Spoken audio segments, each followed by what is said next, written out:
Hello guys, welcome back to my channel. What is the most common grammatical mistake of Filipinos and non-native speakers? Ano ba ang kadalasang mali sa pagsasalita ng Ingles ng mga Filipino? But before discussing the topic, please click the subscribe and the notification bell. Question: What is the most common mistake in English grammar of non-native speakers? Sino ba ang mga non-native English speakers? People who have learned English as second or third language o mga tao na inaral muna ang Ingles bago ito gamitin, gaya nating mga Filipino. Which is correct? Do you have any idea who is she? Or do you have any idea who she is? Most probably, non-native English speakers would choose the first option. Madalas na gamit ng mga Filipino ay yung naunang sentence. But the correct answer is, do you have any idea who she is? Why is it so difficult for us to apply this format in our everyday conversation? Bakit hirap ang karaniwang Filipino sa grammar rule na ito? Let's find out. Let us differentiate direct questions and indirect questions. Ano kaya ang pinagkaiba ng dalawa? Direct questions are the normal questions that we can ask friends, family members, and people who we know well. We have the basic 5 WH and 1H question words. Who, what, when, where, why, and how. Ito ang mga karaniwang tanong na itinuturo sa atin sa school. Examples of direct questions. Who is that woman? What is her name? When did she arrive? Where does she live? Why is she here? How did you know her? Ito ang karaniwan o common sentences na natutunan natin sa paaralan. On the other hand, there are what we call indirect questions. Indirect questions are a little more formal and polite. We use them when talking to a person we don't know very well or in professional situations, and their form is a little different. Karamihan sa Pinoy, hindi sanay sa pattern na ito. What is this grammar rule, anyway? This is putting other phrases or expressions in front of questions. Adding words like, do you know? Do you have any idea? Can you tell me? Or could you tell me? Do you remember? She asked me. I wonder. I have no idea. Would it be possible? Is there any chance? Ito ang mga expressions na idinudugtong sa mga karaniwang tanong. Why is this grammar rule difficult for non-native speakers? Bakit hirap tayo sa mga indirect questions kahit pa ng mga professionals or nakatapos ng pag-aaral? The sentence pattern does not exist in our local language. Iba ang pagbuo natin ng mga pangungusap sa Filipino kumpara sa English.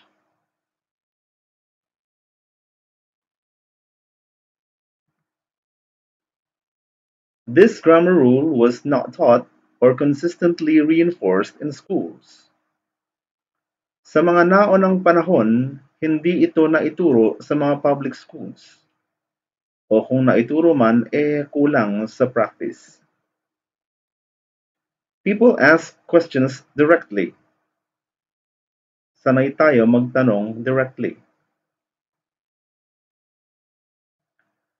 Those who know this rule are hesitant to correct those who make mistakes. Nahihiyang itama ang mali dahil maliit na bagay lang ito.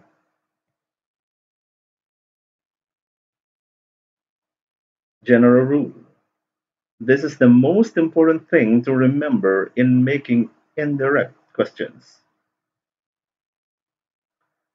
When a question is part of a longer sentence, the word order changes.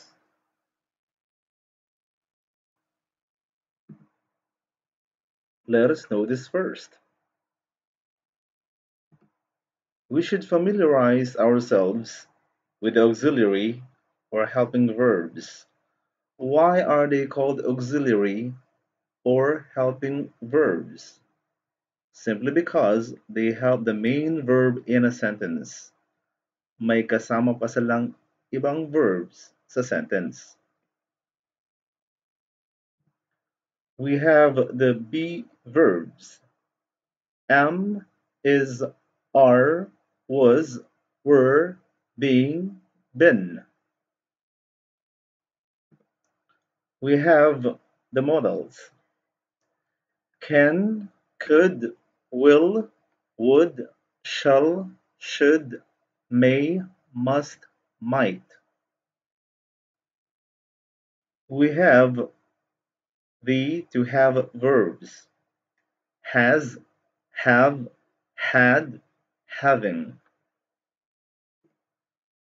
Lastly, we have the to do verbs. Does, do, did. Let's practice in order to familiarize ourselves with the pattern. Be reminded that the auxiliary verb and the subject switch positions. Pansinin na nagpapalit ng lugar ang subject at verb. These are examples of direct questions. Who is that woman? What are their names? When will she arrive? Where can I buy this? Why was he here? How is she doing? To transform these sentences into indirect questions, let's add short phrases before them. Now, let's do them one by one. You see here, there is a word, do you know? And you add, who is that woman? It becomes, do you know who that woman is? Notice na nagpalit ng lugar or position yung that woman and is. Is that woman? That woman is. Next, do you have any idea? And what are their names? Do you have any idea what their names are? You see that their names and are interchange positions. Next, can you tell me is added to when will she arrive? Can you tell me when she will arrive? Notice, she and will interchange positions. Next, do you remember? And where can I buy this? It becomes, do you remember where I can buy this? So, nagpalit ng position yung can and I. Here, I can. Next, I wonder Added to, why was he here? It becomes, I wonder why he was here. Notice that was he became he was. Lastly, please tell me. Added to, how is she doing? Please tell me how she is doing. Notice, is she?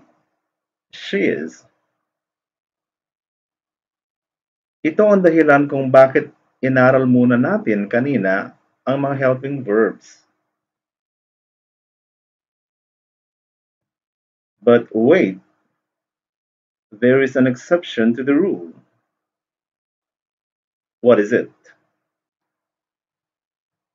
The to-do verbs are exceptions. The rule is leave out or remove do, this, did, and follow the tense of the verb. Nawawala ang mga do, this, did sa indirect questions. Let's practice. What time does the program begin? We'll add, do you know? The sentence becomes, do you know what time the program begins? Notice that the word does was left out or removed. Wala na dito yung does. Pero nagkaroon ng the program begins because the original sentence is in present tense. You know what time does. Does. So, begins. Next. What do you want? We'll add, please tell me. It becomes, please tell me what you want. Notice that do was left out, nawala. Please tell me what you want. Maybe you're asking, kanina may S, here no S. Because this one is plural, you want. Wala namang you wants, di ba?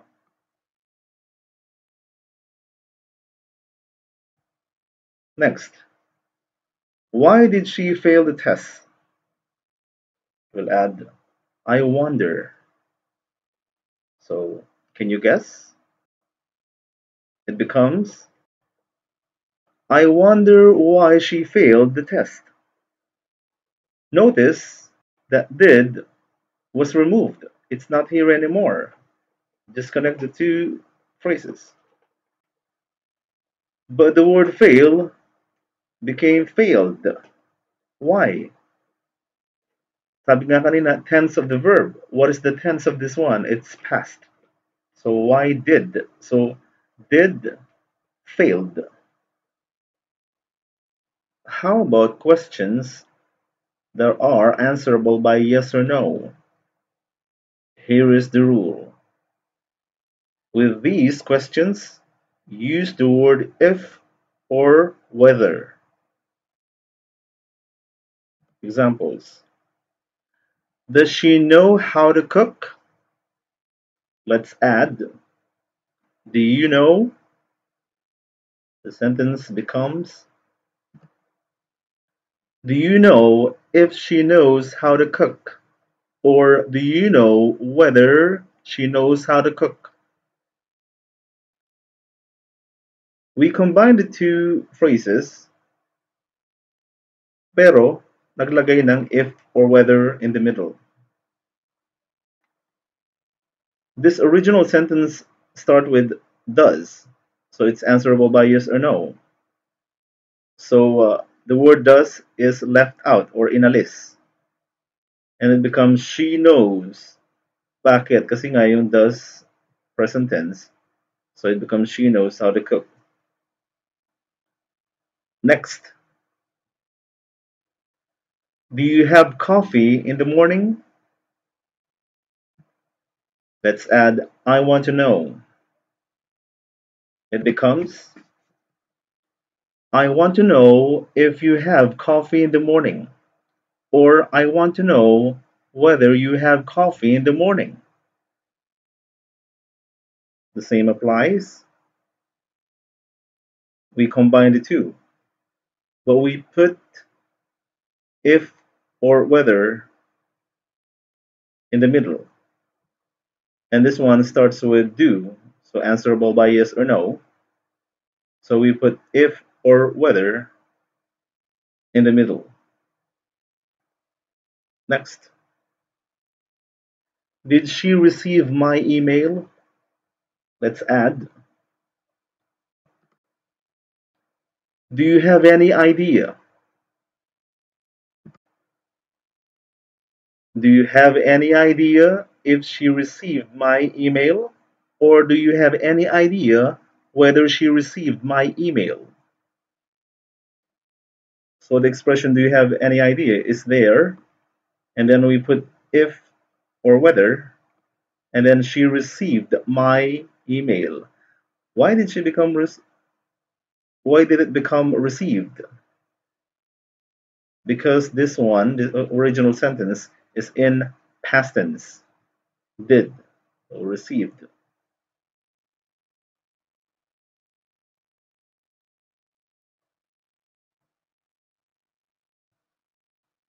That's it, guys. I hope you learned something new from this video. Thank you for watching.